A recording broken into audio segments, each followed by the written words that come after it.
ਤੇ ਕਾਸ਼ੀ ਨਾਂ ਦਾ ਹੀ ਮੁਲਾਜ਼ਮ ਜਿਹੜਾ ਉਹਨੂੰ ਅਸਲਾ ਵੀ ਦਿੰਦਾ ਸੀ ਤੇ ਨਾਲ ਰੱਖਦਾ ਸੀ 24 ਘੰਟੇ। ਮੁਲਾਜ਼ਮ ਕਹਿੰਦੇ ਨੇ ਕਿ ਸਾਡੇ ਨਾਲ ਡਿਊਟੀ ਕਰ, ਸਾਡੇ ਨਾਲ ਡਾਲੇ 'ਚ ਫਿਰੀ ਤੁਰੀ ਚੱਲ, ਤੇਰੀਆਂ ਦਿਹਾੜੀਆਂ ਲਵਾਵਾਂਗੇ, ਤੈਨੂੰ ਅਸੀਂ ਪੈਸੇ ਵੀ ਦੇਵਾਂਗੇ। ਡਾਲੇ ਦੇ ਵਿੱਚ ਬੈਠੀ ਰਹਿੰਦੀ ਸੀ ਤੇ ਡਾਲੇ ਵਾਲਿਆਂ ਨੇ ਉਹਨੂੰ ਗਨ ਵੀ ਦਿੱਤੀ। ਪੁਲਿਸ ਦੇ ਡਾਲੇ ਦੇ ਵਿੱਚ ਬੈਠੀ ਰਹਿੰਦੀ? ਹਾਂਜੀ, ਸਿਟੀ ਥਾਣੇ ਵਾਲੇ ਡਾਲਾ। 2-3 ਵਾਰੀ ਮੈਂ ਡਾਂਟਿਆ ਵੀ ਹੈ ਕਿ ਪੁੱਤਰ ਹੈ ਤੇਰੀ ਦੁਸ਼ਮਣੀ ਪੈ ਜਾਏਗੀ, ਤੈਨੂੰ ਕੋਈ ਗੋਲੀ ਮਾਰ ਦੇਗਾ। ਕਹਿੰਦੀ ਮੈਂ ਨਹੀਂ ਡਰਦੀ ਕਿਸੇ ਤੋਂ, ਮੈਂ ਇਹਨਾਂ ਦੇ ਨਾਲ ਬੜੀ ਖੁਸ਼ ਰਹਿੰਦੀ ਹਾਂ। ਜਿਹੜਾ ਵਾ ਨਾ ਨਹਿਲਾ ਦਾ ਦੋਸਤ ਬਣਿਆ, ਇਹ ਉਹਦੇ ਕੋਲ ਰਹਿਣ ਡਈ, ਮੈਨੂੰ ਨਾ टेंशन दिया कर। अस्सलाम वालेकुम नाज़रीन, मैं हूं एडी मलिक और मरीद के मेन जीटी रोड के ऊपर ही एक जवान साला लड़की को गोली मारकर कत्ल कर दिया गया। वो लड़की कौन थी? पुलिस जब जाए वकूआ पर पहुंची और उस लड़की की लाश को अपनी तहवील में लिया और उसकी शनाख्त की जो है वो इंटेरोगेशन करना शुरू कर दी। मेरे साथ मरने वाली मकतूला की वालिदा मौजूद है। उनसे जानते हैं कि इनकी बेटी का कत्ल आखिर कैसे हुआ और सड़क पर जो उसकी लाश मिली थी वो कौन वहां पर छोड़ के चला गया और कातिल कौन है। सारा वाकया हम मकतूला की वालिदा से जानते हैं। अस्सलाम वालेकुम माँ जी। वालेकुम सलाम। माँ जी, ਤੁਹਾਡੀ ਬੇਟੀ ਦਾ ਕੀ ਨਾਮ ਸੀ ਤੇ ਉਹਦਾ ਇਹ ਕਤਲ ਕਿਵੇਂ ਹੋਇਆ ਹੈ? ਪੁੱਤਰ ਨਾਂ ਉਹਦਾ ਹੈਗਾ ਸਮਾਵੀਆ ਜਵੇਦ ਤੇ ਜ਼ਿਆਦਾ ਉਹਨੂੰ ਨਹਿਲਾ ਕਹਿੰਦੇ ਸੀ। ਤੇ ਮੇਰੇ ਨਾਲ ਕੋਈ ਲੜਾਈ ਝਗੜਾ ਵੀ ਨਹੀਂ ਆਇਆ ਕਿਸੇ ਕਿਸਮ ਦਾ, ਤੇ ਉਹਦਾ ਦਿਲ ਨਹੀਂ ਸੀ ਲੱਗਦਾ। ਮੇਰੇ ਅੱਗੇ ਰਿਕੁਐਸਟ ਵੀ ਕਰਦੀ ਸੀ ਕਿ ਮੈਨੂੰ ਜਾਣ ਦੇ।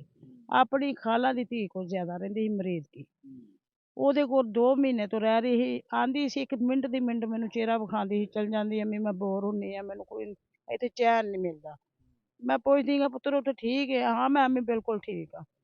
ਔਰ ਚੰਦ ਗੱਲਾਂ ਮੇਰੇ ਨਾਲ ਉਹਨੇ ਐਸੀਆਂ ਕੀਤੀਆਂ ਨੇ ਕਿ ਅੰਮੀ ਮੈਂ ਨਾ ਉੱਥੇ ਰਹਿੰਦੀ ਆ ਤੇ ਮੁਲਾਜ਼ਮ ਕਹਿੰਦੇ ਨੇ ਕਿ ਸਾਡੇ ਨਾਲ ਡਿਊਟੀ ਕਰ, ਸਾਡੇ ਨਾਲ ਡਾਲੇ 'ਚ ਫਿਰੀ ਤੁਰੀ ਚੱਲ, ਤੇਰੀਆਂ ਦਿਹਾੜੀਆਂ ਲਵਾਵਾਂਗੇ, ਤੈਨੂੰ ਅਸੀਂ ਪੈਸੇ ਵੀ ਦੇਵਾਂਗੇ। ਇਹ ਮੁਲਾਜ਼ਮ ਕੌਣ ਹੈਗੇ ਨੇ ਜਿਹੜੇ ਉਹਨੂੰ ਕਹਿੰਦੇ ਸੀ ਕਿ ਸਾਡੇ ਨਾਲ ਡਿਊਟੀ ਕਰ, ਤੇ ਤੁਹਾਡੀ ਬੇਟੀ ਮੁਰੀਦ ਦੇ ਵਿੱਚ ਰਹਿ ਕੇ ਕੀ ਕੰਮ ਕਰਦੀ ਸੀ? ਉਹ ਡਾਲੇ ਦੇ ਵਿੱਚ ਬੈਠੀ ਰਹਿੰਦੀ ਸੀ ਤੇ ਡਾਲੇ ਵਾਲਿਆਂ ਨੇ ਉਹਨੂੰ ਗਨ ਵੀ ਦਿੱਤੀ। ਪੁਲਿਸ ਦੇ ਡਾਲੇ ਦੇ ਵਿੱਚ ਬੈਠੀ ਰਹਿੰਦੀ? ਹਾਂਜੀ, ਸਿਟੀ ਥਾਣੇ ਵਾਲੇ ਡਾਲਾ। ਸਿਟੀ ਥਾਣੇ ਦਾ ਪੁਲਿਸ ਡਾਲਾ ਸੀ? ਬਿਲਕੁਲ। ਤੇ ਕਾਸ਼ੀ ਨਾਂ ਦਾ ਹੀ ਮੁਲਾਜ਼ਮ ਜਿਹੜਾ ਉਹਨੂੰ ਅਸਲਾ ਵੀ ਦਿੰਦਾ ਸੀ ਤੇ ਨਾਲ ਰੱਖਦਾ ਸੀ 24 ਘੰਟੇ। 2-3 ਵਾਰੀ ਮੈਂ ਡਾਂਟਿਆ ਵੀ ਹੈ ਕਿ ਪੁੱਤਰ ਹੈ ਤੇਰੀ ਦੁਸ਼ਮਣੀ ਪੈ ਜਾਏਗੀ, ਤੈਨੂੰ ਕੋਈ ਗੋਲੀ ਮਾਰ ਦੇਗਾ। ਕਹਿੰਦੀ ਮੈਂ ਨਹੀਂ ਡਰਦੀ ਕਿਸੇ ਤੋਂ, ਮੈਂ ਇਹਨਾਂ ਦੇ ਨਾਲ ਬੜੀ ਖੁਸ਼ ਰਹਿੰਦੀ ਹਾਂ। ਤੇ ਜਿਹੜਾ ਕਾਸ਼ਿਫ ਜਿਹਦਾ ਤੁਸੀਂ ਜ਼ਿਕਰ ਕਰਦੇ ਪਏ ਹੋ, ਇਹਦਾ ਤੁਹਾਡੀ ਬੇਟੀ ਦੇ ਨਾਲ ਕੀ ਤਾਲੁਕ ਸੀ? ਤਲਕ ਕੋਈ ਵੀ ਨਹੀਂ ਸੀ ਹੈ, ਉਹਨੂੰ ਘਰ ਟਿਕਣ ਨਹੀਂ ਸੀ ਦਿੰਦਾ। ਕਹਿੰਦਾ ਸੀ ਨਾਲਾ ਛੇਤੀ ਛੇਤੀ ਛੇਤੀ ਆ, ਅਸੀਂ ਚੱਲੇ ਆ ਰੇਡ ਕਰਨ, ਸਾਡੇ ਨਾਲ ਚੱਲ। ਇਹ ਗੱਲਾਂ ਮੈਨੂੰ ਕੋਈ ਸਮਝ ਆਈ ਕਿ ਰੇਡ ਤੇ ਜਾਣਾ ਤੇ ਨਾਲ ਚੱਲ। ਤੁਹਾਡੀ ਬੇਟੀ ਪੁਲਿਸ ਮੁਲਾਜ਼ਮ ਸੀ? ਨਹੀਂ, ਕੋਈ ਨਹੀਂ ਸੀ ਮੁਲਾਜ਼ਮ। ਇਹ ਮੁੰਡਾ ਨਹੀਂ ਸੀ ਉਹਨੂੰ ਟਿਕਣ ਦਿੰਦਾ। ਇਹ ਬੰਦਾ ਜਿਹੜਾ ਕਾਸ਼ੀ ਹੈ ਨਾ, ਇਹ ਨਹੀਂ ਸੀ ਘਰ ਟਿਕਣ ਦਿੰਦਾ। ਉਹ ਤੇ ਲਾਗੇ ਬੁਲਾ ਲਈ ਸੀ। ਫਿਰ ਇਹਨੇ ਮਕਾਨ ਵੀ ਉਹਨੂੰ ਕਿਤੇ ਕਿਰਾਏ ਤੇ ਲੈ ਕੇ ਦਿੱਤਾ ਹੈ। ਸਾਡੇ ਨਾਲ ਰਾਬਤਾ ਬੰਦ ਕਰਤਾ, ਬਿਲਕੁਲ ਡਿਸਕਨੈਕਟ ਕਰਤਾ ਉਹਨੇ। ਮੈਨੂੰ ਉਹਦੀ ਮਾਸੀ ਦੀ ਧੀ ਨੇ ਵੀ ਫੋਨ ਕੀਤਾ ਕਿ ਖਾਲਾ ਤੁਹਾਡਾ ਕਾਸ਼ੀ ਜਿਹੜਾ ਵਾ ਨਾ ਨਹਿਲਾ ਦਾ ਦੋਸਤ ਬਣਿਆ, ਇਹ ਉਹਦੇ ਕੋਲ ਰਹਿਣ ਡਈ, ਮੈਨੂੰ ਨਾ टेंशन ਦਿਆ ਕਰ। ਇਹ ਤੁਹਾਡੀ ਬੇਟੀ ਸ਼ਾਦੀशुदा ਸੀ? ਨਹੀਂ ਜੀ, ਸ਼ਾਦੀशुदा ਨਹੀਂ ਸੀ। ਬਾਈ ਕਿੰਨੇ ਅਰਸੇ ਤੋਂ ਮਰੀਦਕੇ ਦੇ ਵਿੱਚ ਰਹਿ ਰਹੀ 2 ਸੀ? ਮਹੀਨੇ ਤੋਂ। ਅਸੀਂ ਵੀ ਰਹਿ ਕੇ ਆਏ ਹਾਂ ਸਾਲ ਤੋਂ। ਅਸੀਂ ਸ਼ਿਫਟ ਹੋ ਗਏ ਇੱਥੇ। ਤੇ ਕਾਸ਼ਿਫ ਦੇ ਨਾਲ ਉਹਦਾ ਕਿਵੇਂ ਤਾਲੁਕ ਬਣਿਆ ਸੀ? ਬਾਈ ਇਹ ਜਾਂਦੀ ਹੁੰਦੀ ਸੀ ਦੁਕਾਨਾਂ ਦੇ ਉੱਤੇ ਸੌਦੇ ਲੈਣ, ਬੱਚਿਆਂ ਨੂੰ ਨਾਲ ਲੈ ਜਾਂਦੀ, ਬਾਜ਼ਾਰ ਜਾਂਦੀ ਸੀ। ਸਾਡੇ ਨੁੱਕਰ ਦੇ ਉੱਤੇ ਇਹਨਾਂ ਦਾ ਨਾਕਾ ਲੱਗਦਾ ਸੀ। ਉੱਥੇ ਆਉਂਦਿਆਂ ਜਾਂਦਿਆਂ ਸਲਾਮ ਦੁਆ ਹੋਈ ਹੈ ਤੇ ਉੱਥੇ ਗੱਲਬਾਤ ਸ਼ੁਰੂ ਕਰ ਲਈ। ਹੋਰ ਮੈਨੂੰ ਇਹਨਾਂ ਗੱਲਾਂ ਦਾ ਪਤਾ ਕਿ ਇੱਕ ਦਿਨ ਕਾਸ਼ੀ ਮੇਰੇ ਘਰ ਆਇਆ, ਮਾਂ ਜੀ ਇੱਕ ਜਗ੍ਹਾ ਤੇ ਗੁਜਰਾ ਵਾਲੇ ਇਹ ਬੰਦੇ ਨੂੰ ਮੈਂ ਫੜਨਾ ਚਾਹੁੰਦਾ ਵਾਂ, ਤੁਸੀਂ ਇਹਦੇ ਹੱਕ 'ਚ ਬਿਆਨ ਦੇਵੋ, ਤੁਹਾਨੂੰ ਕੋਈ ਖਰਚਾ ਪਾਣੀ 50-60 ਹਜ਼ਾਰ ਮਿਲ ਜਾਏਗਾ।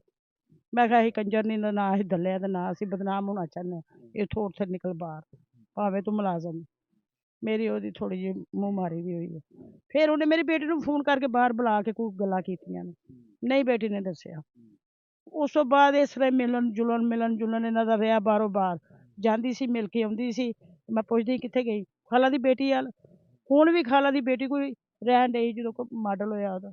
ਜਦੋਂ ਉਹਦਾ ਕਤਲ ਹੋਇਆ ਸੀ, ਸੜਕ ਤੇ ਉਹਦੀ ਲਾਸ਼ ਪਈ ਸੀ, ਤੁਹਾਨੂੰ ਕਿਵੇਂ ਪਤਾ ਚੱਲਿਆ ਕਿ ਨਾਇਲਾ ਦਾ ਕਤਲ ਹੋ ਗਿਆ? ਸਾਨੂੰ ਥਾਣਿਓਂ ਫੋਨ ਆਇਆ ਮੇਰੇ ਖਾਮਦ ਨੂੰ ਕਿ ਸਲਾਮ ਅਲੈਕਮ ਜੀ, ਜਵੇਦ ਸਾਹਿਬ ਬੋਲ ਰਹੇ ਨੇ। ਉਹਨੇ ਕਿਹਾ ਹਾਂਜੀ ਜਵੇਦ ਸਾਹਿਬ ਬੋਲ ਰਹੇ। ਮੈਂ ਥਾਣੇ ਸਿਟੀ ਤੋਂ ਮਰੀਦਕੇ ਤੋਂ ਬੋਲਣ ਡਿਆ। ਖੁਦਾ ਤਵੱਕਲ, ਤੁਹਾਡੀ ਬੇਟੀ ਨਹਿਲਾ ਹੈ? ਹਾਂਜੀ ਹੈ।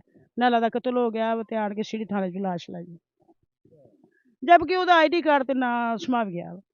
ਮਸ਼ਹੂਰ ਉਹ ਇੰਨਾ ਵੀ ਨਹੀਂ ਸੀ ਹੈ ਨਹਿਲਾ ਦੇ ਨਾਂ ਤੋਂ ਕਿ ਵੀ ਪੁਲਿਸ ਨੂੰ ਵੀ ਪਤਾ ਹੋਵੇ ਕਿ ਨਹਿਲਾ ਵਾ। ਫਿਰ ਉਹਨੂੰ ਚਾਹੀਦਾ ਸੀ ਪੁਲਿਸ ਨੂੰ ਕਹਿਣਾ ਕਿ ਵੀ ਸਮਾਵੀਆ ਕਤਲ ਹੋਈ। ਇੱਥੋਂ ਵੀ ਸ਼ੱਕ ਪੈਦਾ ਹੁੰਦਾ ਕਿ ਇਹਨਾਂ ਦੇ ਵਿੱਚ ਗੇਮ ਹੈ। ਦੂਸਰਾ ਮੈਂ ਥਾਣੇ ਗਈ ਹਾਂ, ਮੈਨੂੰ ਨਾ ਕੋਈ ਅਫਸਰ ਮਿਲਿਆ, ਕੋਈ ਬੰਦਾ ਨਹੀਂ ਮਿਲਿਆ। ਇਹੋ ਕਹਿੰਦੇ ਨੇ ਕਿ ਉਹ ਕੈਮਰੇ ਜਿਹੜੇ ਲੱਗੇ ਸੀ ਜਿੱਥੇ ਲਾਸ਼ ਪਈ, ਮੈਂ ਕਿਹਾ ਉਹ ਹੀ ਕਢਵਾ ਦਿਓ। ਉਹਨਾਂ ਕਿਹਾ ਕਿ ਉਹ ਖਰਾਬ ਨੇ। ਕੋਈ ਮੈਨੂੰ ਦਿੱਤਾ ਹੀ ਨਹੀਂ ਉਹਨਾਂ ਨੇ ਕਿਸੇ ਕਿਸਮ ਦਾ ਵੀ ਕੋਈ ਸਬੂਤ ਨਹੀਂ ਤੁਹਾਨੂੰ ਦਿਖਾਇਆ। ਸਬੂਤ ਨਹੀਂ ਦਿੱਤਾ, ਨਾ ਸਾਡੇ ਨਾਲ ਗੱਲ ਕੀਤੀ, ਨਾ ਸਾਡੇ ਮੱਥੇ ਲੱਗੇ।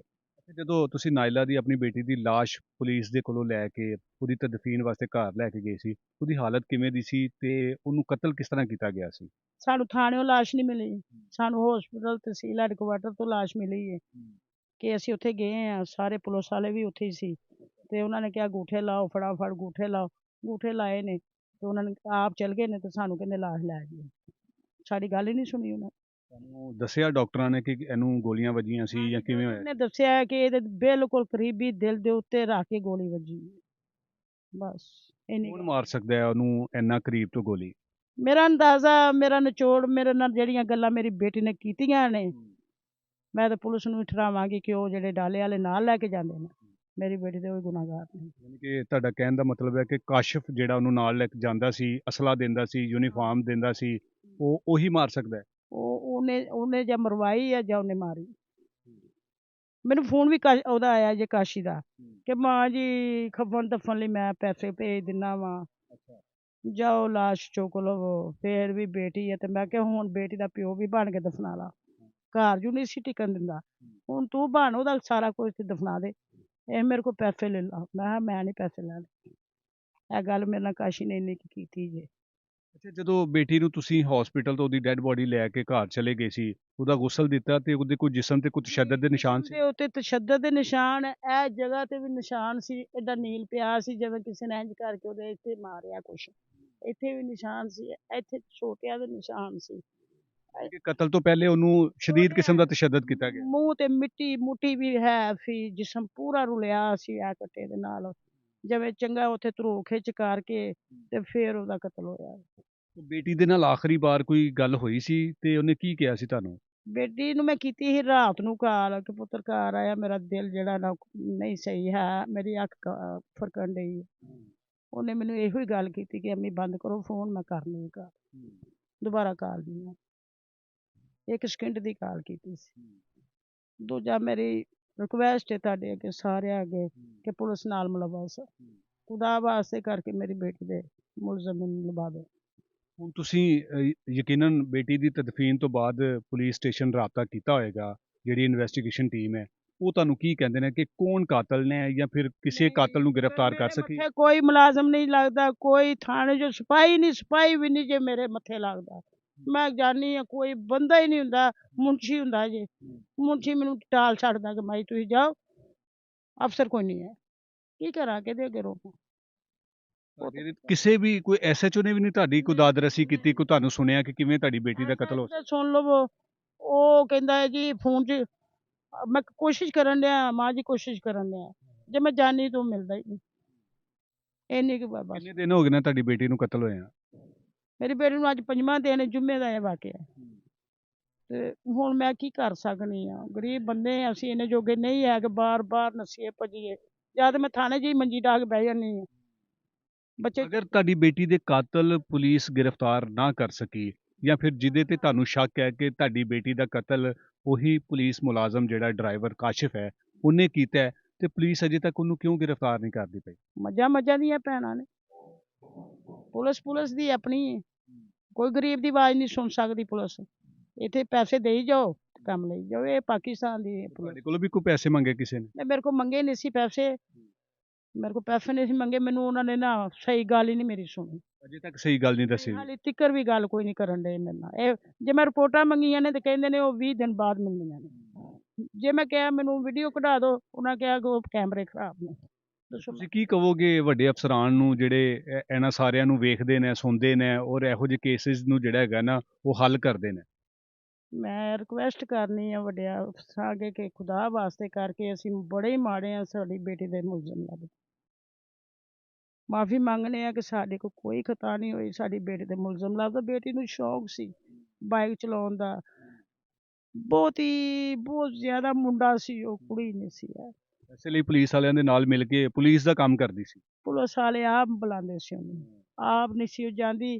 2-3 ਵਾਰੀ ਉਹ ਨੁੱਕਰ 'ਚ ਬਹਿ ਕੇ ਕਾਲ ਕਾਸ਼ੀ ਤੇ ਉਹ ਕਰਨ ਡਏ ਹੁੰਦੇ ਸੀ ਤੇ ਮੈਂ ਉੱਥੋਂ ਜਾ ਕੇ ਖੋਹ ਲੈਂਦੀ ਸਾਂ ਮੋਬਾਇਲ। ਕਿਹਾ ਕੀ ਮਾਜਰਾ ਹੈ? ਅਮੀ ਉਹਨਾਂ ਨੇ ਰੇਟ ਤੇ ਜਾਣਾ, ਉਹਨਾਂ ਰਿਕੁਐਸਟ ਕੀਤੀ ਹੈ ਮੈਨੂੰ ਜਾਣ ਦੇ, ਅਮੀ ਮੈਨੂੰ ਜਾਣ ਦੇ।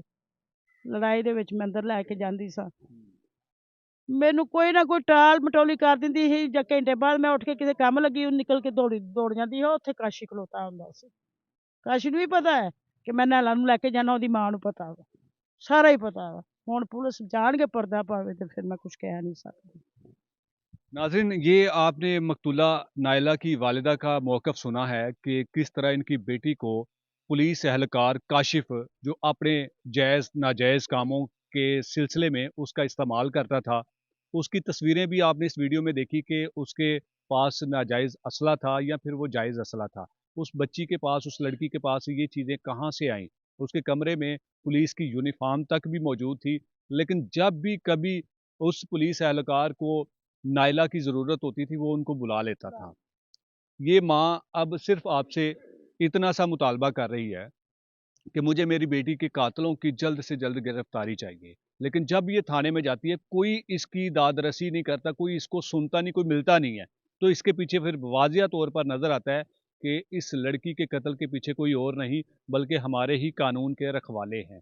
अब अगर देखा जाए कि जिस जगह पर उस लड़की को कत्ल करके उसकी लाश फेंकी थी या फिर उसी जगह पर उसको कत्ल किया गया था, तो वहाँ पर दीगर सीसीटीवी कैमरे लगे हुए थे, लेकिन क्यों अभी तक पुलिस उन सीसीटीवी कैमराज़ से मुल्ज़मान की शनाख्त करने में नाकामयाब है?